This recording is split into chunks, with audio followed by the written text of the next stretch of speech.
3.5 शक्तिपीठापैकी एक असलेल्या अंबाजोगाई येथील श्री योगेश्वरी देवीच्या शारदीय नवरात्र महोत्सवात अखंड भारतातील प्रसिद्ध असे रामायणाचार्य हरिभक्त परायण रामराव महाराज ठोक यांची रामकथा तिसऱ्या दिवशी मध्यवर्ती वळणावर आली। रामकथेच्या तिसऱ्या दिवशी म्हणजे शुक्रवार दिनांक 26 सप्टेंबर रोजी ढोक महाराज यांनी राम जन्म ते सीता स्वयंवर इथपर्यंत आणून ठेवला।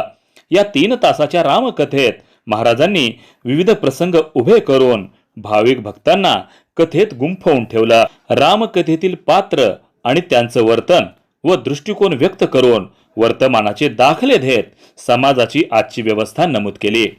प्रभू श्रीराम यांचा जन्म झाल्यानंतरचा आनंद ते प्रभू श्रीरामाच्या विवाहाचा आनंद विशद करताना अक्षरशः भाविक त्या प्रसंगात रममान झाले। रामकथेचा मानवी मनावर कसा परिणाम होतो याचे दाखले देत रामकथेतील प्रत्येक पात्राचं महत्त्व पटवून दिलं। आजच्या काळात जन्म दिलेल्या आई वडिलांची होत असलेली प्रतारणा उपस्थितांच्या लक्षात आणून दिली।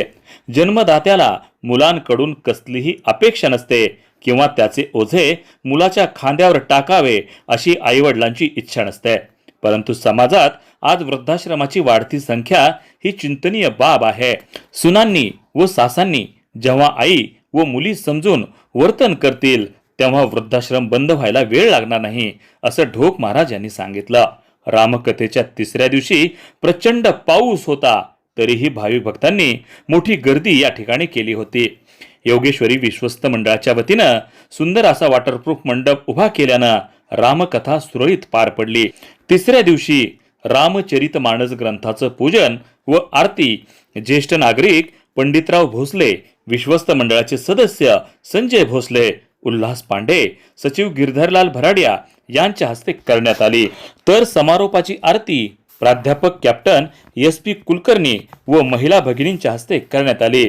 कथा श्रवण करण्यासाठी विश्वस्त मंडळाचे सदस्य राजकिशोर मोदी, ज्येष्ठ पत्रकार रामभाऊ कुलकर्णी, प्रसिद्ध उद्योजक माधवराव होळंबे, हरिभक्त परायण उद्धव बापू आपेगावकर, हरिभक्त परायण शिवानंद गिरी महाराज, भूषणसेठ मोदी, सौ शोभाताई लोमटे, कृष्णा लोमटे, सारंग पुजारी, सौ शोभाताई खडक भावी, सौ सुनीताताई राजकिशोर मोदी यांच्यासह हजारो भाविक भक्त मोठ्या संख्येनं या ठिकाणी उपस्थित होते। वार्ता न्यूज करिता परमेश्वर गीतेसह संभाजी मस्के, अंबाजोगाई, जिल्हा बीड।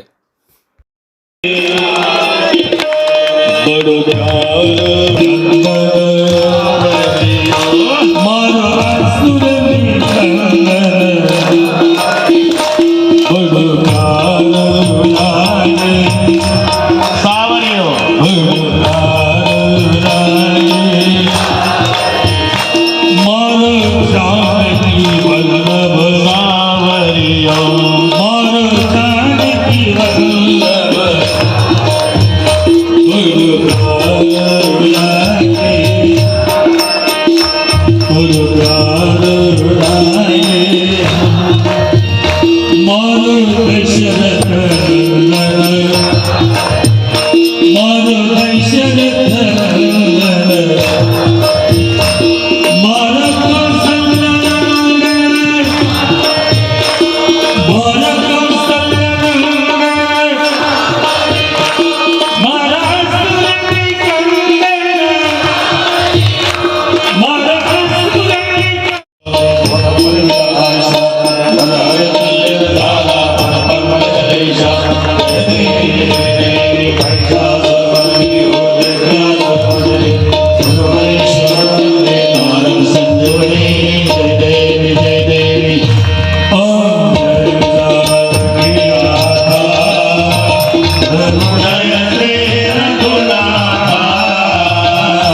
राम दर्शन के, बने राम दर्शन के, पल पल भले